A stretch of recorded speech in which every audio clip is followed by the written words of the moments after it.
a couple of things that I think were emphasized at our table is the requirement, and it's been said already, to change the way we live, to change our expectations of how we function as people in society.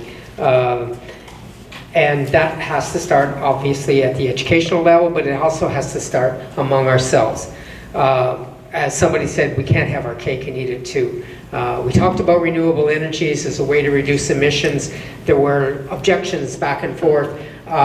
One of the things I think that came out of that was a recognition that each time we damage the environment, we make our situation worse. So anything that we're doing that's making that's damaging our natural environment is not going to help us. It's not going to help us in terms of dealing with the climate impacts of storms. It's not going to help us in terms of the emissions and the absorption of emissions by trees. All of those pieces are important.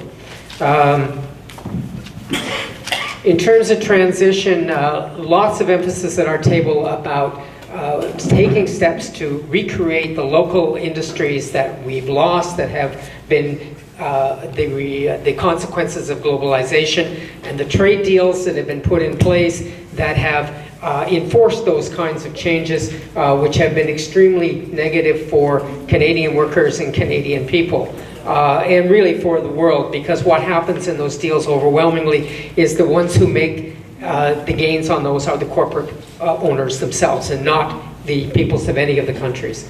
So the trade deals that are coming up, and those things should be turned down.